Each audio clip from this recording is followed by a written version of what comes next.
Welcome back to Give Me Liberty TV. I'm W.A. Mitchell, and we've got a panel discussion today. To my immediate right is Bryan Van Deun. To his right, Joanne Elliott, and the good-looking fellow down at the end is Dan Draney. I remember everything, folks, just not for very long. All right, and here's what we're going to do. We're just going to find out who you are.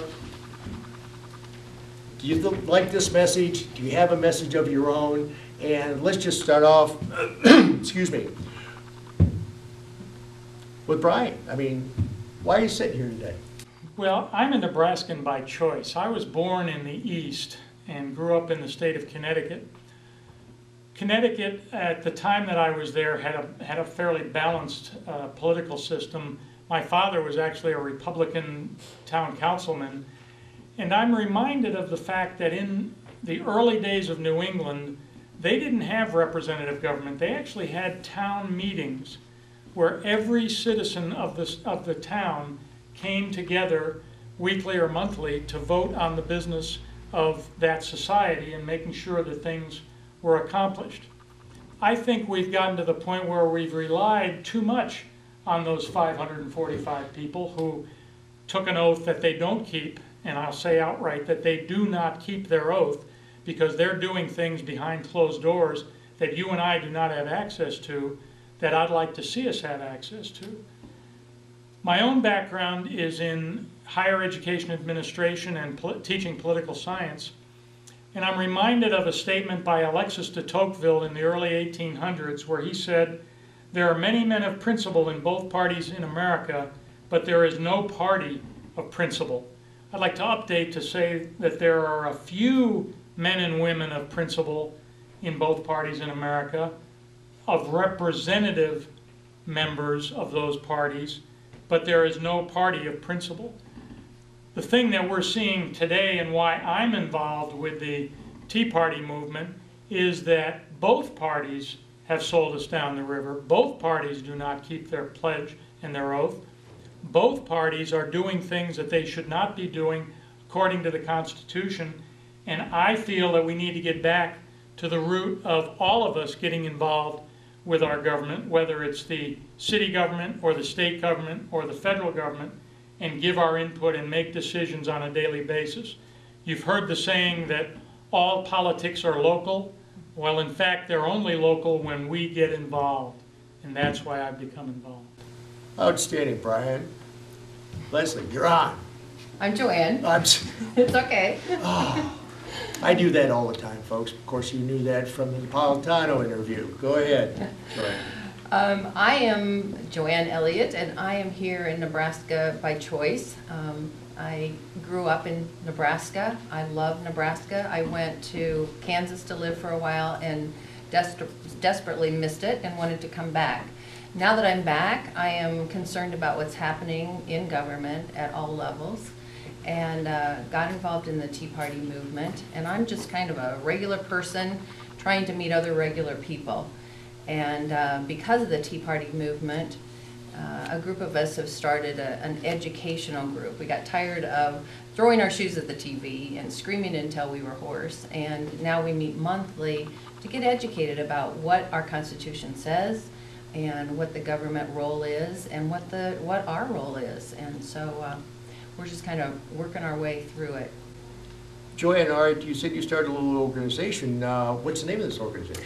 Well, right now our name is Conservative Conversations with Passionate Patriots. Ooh, kind of long, but I know, we've got to tighten it up. But there right you now go. it's just, but it's a good title, Yep. nonetheless. Have you started a website?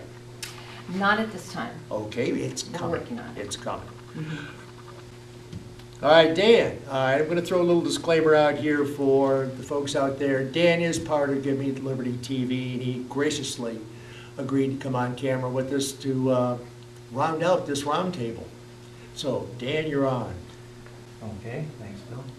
I'm Dan Draney, and I was raised here in Lincoln, and I went to Doane College for my bachelor's degree and UNL for my PhD in chemistry. And I lived for 15 years in Connecticut, but didn't know Bryan then. About 13 years ago, managed to find a chance to move back to Lincoln, and jumped at that and very happy to be here. I began to follow politics really a long time ago, but didn't really get very active in say, political activities for any particular candidate or party until last year when I saw the irresponsible spending that first the Bush administration had put in place over, unfortunately, several years, but the final straw really was the massive spending that was queued up for the so-called stimulus package, which was not really any stimulus except stimulating political constituencies, not going to create any jobs but destroy them by taking the money out of the economy. And I felt for a long time that our problem is that we have one party that wants to steadily, slowly grow the government into more and more areas of our lives, and the other party wants to do that faster. So it's just a choice whether it's going to be now or later.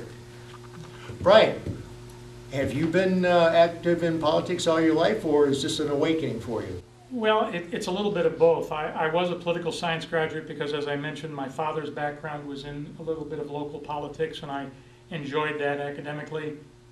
Because of the positions that I held, I always had to hold back a little bit in the political system and not be too out front, but I did help with KOR's, making phone calls for KOR when she became governor. And that was, I thought, a little bit of something that I could do because it was sort of innocuous and still very valuable. I've helped on a few local campaigns from time to time.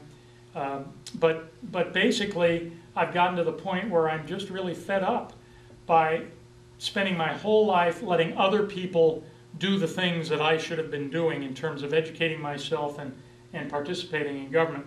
I go back to a quote that I highlighted from James Madison when he was speaking to the House of Representatives in 1794.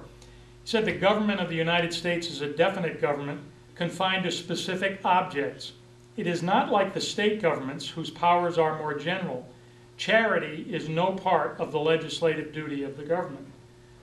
And when we see what charity the federal government is trying to produce through health care reform that is not wanted by anywhere from 50 to 75% of the public, Depending on which poll you read, and that's why I gave a broad range.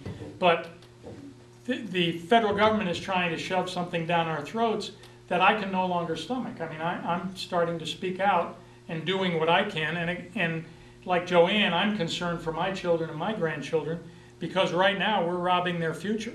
They are going to have no possibility for recovering from this overspending that we're doing right now unless we put the brakes on it very quickly.